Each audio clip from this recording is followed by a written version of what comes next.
miles of staging is there up there? It went on forever. Yeah, our son did his watch tells him what. Oh no, his son stepped on. It's on his phone. Yeah. And he said, was it last week he did 8 miles? Yeah, around the jetty during the day. Well, I think we've walked 8 miles together.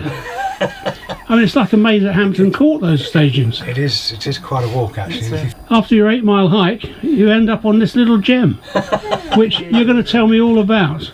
Nick, you've owned this Finesse for 35 years. Tell me a little bit about the class. Well, the class was formed by Alan Platt and his wife Shirley up in Dawes Heath, just across the way from this creek up the Hadley Hills. Alan served his time with Parsons of Lee during the early 50s, then went off and did his time national service.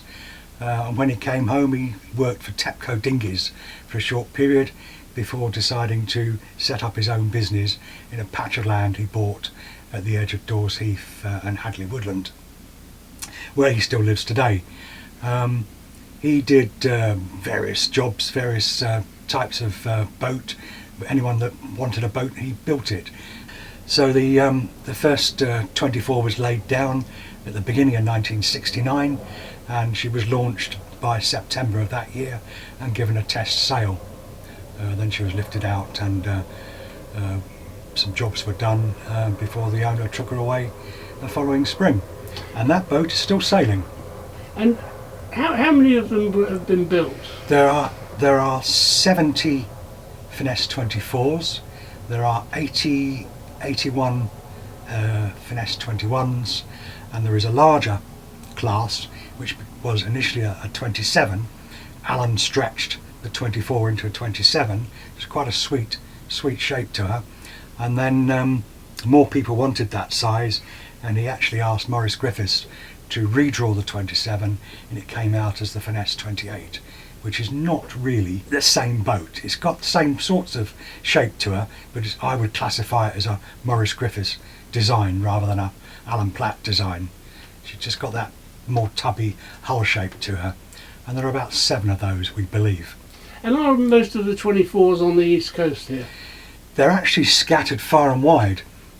We know there's one in Holland, there's quite a few in Scotland, there's a few in Wales, there's a lot down the south coast, especially in the shallow water areas around the Solent. Well, she's 24 foot long, but that's a proper 24 from the inside of the stem to the edge of the poop deck, the transom. It doesn't include the rudder or any of the overhangs. We've got a cockpit that is nearly 6 feet in length. You've got a main cabin which is large enough for a dinette, which breaks down to about a 3/4 berth. Galley to the starboard side, and then you've got locker space in between the main cabin and the fore cabin, and also a toilet compartment. So she's compact, but she's livable in. And my wife and I, we go off cruising during the summer, and we'll spend 2 months away living on board. She's full berth. She's 8 foot 3 inch beam. Draft is approximately 2 foot 6, 2 foot 8 aft, with the centre plate up. With the centre plate down, you can take that draft to about 6 foot 6, 7 feet. She's pretty good offshore. She bashes through the short seas you get in the Thames estuary, which is the area she was designed for, and absolutely ideal for the creeks. Leave the plate down a couple of turns, and it's the best echo sounder you got. The construction of the initial boats was mahogany on oak ribs, but as time went on, Alan changed to Iroko, which is some people call it a bastardised teak. It's not quite as durable as teak, but it's a lot more so than the mahoganies that were around at the time. We haven't had any problems with the boat. You can get shakes in the planks, but this boat has always lived in the water or on a mud berth, and as I say, we've never had a problem. On this boat we got Danta ribs, and the decks are sheathed in glass fibre cloth, and the substrate is marine ply. So what is it that's so special about this boat? Wimbrel has grown and shrunk with us. When I first started sailing, we had a yachting wheel people's boat, which was quite primitive. So when we started looking for a new one, I said I wanted a boat with a flushing loo, and because we had a very small baby, I wanted something that would keep us safe. And when we came up with this, it was just everything we've always wanted. We sailed Wimbrel, first of all, to say, with a very small baby, and it always kept Alexander safe. He was running around the decks from a very small age. As he grew up, he was able to help work the boat, and then once he's left home, gone on to other things, it's shrunk back down to a home for two of us. It's just been everything we've needed. We've never needed more people to sail it.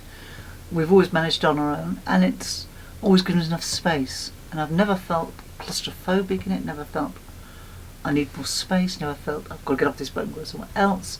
It's always been warm.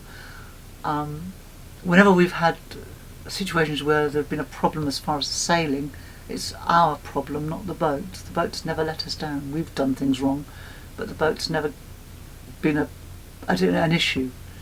I've always felt safe on it, which when you're sailing is, for me, who's not a born sailor, it's been very important. Would she be a good buy for somebody who just wanted to enter the classic boat scene? I wouldn't say no and I wouldn't say yes. It's purely down to the person. What I would always say to somebody buying a wooden boat is that you need to keep on top of the maintenance. If you keep on top of it, which is a continuous process, then it doesn't break down and get ahead of you. You keep on top of it. I work on the theory that the boat is a boat and the boat's to be used. So this is not a pristine piece of furniture. It's maintained to, I call it, agricultural standards. People say that I'm doing myself down there, but yeah, if you keep on top of it, it's not a problem. But don't get into classic yacht, just have a nice piece of furniture. Buy yourself a bit of plastic. Yes, so to answer your earlier question about this sail plan, etc. of the Finesse class, I've got a standard Bermudan sloop with two separate head sails, which are both anchored to separate forestays, with their sheets running back aft, ready to use whichever one I or we deem necessary for the day's sailing. There are others. There's one close by here that are cutter rigged with a Bermudan mainsail, and there are other 24s that are gaff cutter rigged.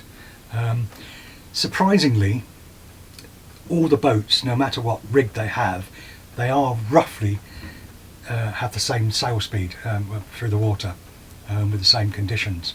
We know this because we've sailed in company with a gaff cutter and we just ding dong backwards and forwards between each other.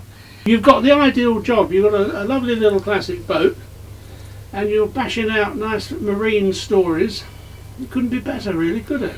Well, somebody said to me some years ago that I lead quite a charmed life, that not even a millionaire would lead the life that I seem to have fallen into. But it's just something that happened. I was medically retired from my work at sea as an engineer officer, and I came home and became the house husband and did a small part-time job, made sure the house was clean and tidy, and then went sailing. Marvellous. And while the sailing went on, I started writing.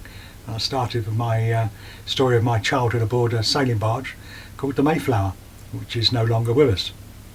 And now you're an author of six books? There's 6 books. There's 3 East Coast based books, the last of which is called Rochester Richmond, A Thames Estuary Sailor's View, and that is specifically following an old barge trading route between the Medway towns and London, which was a two-way trade that went on for centuries.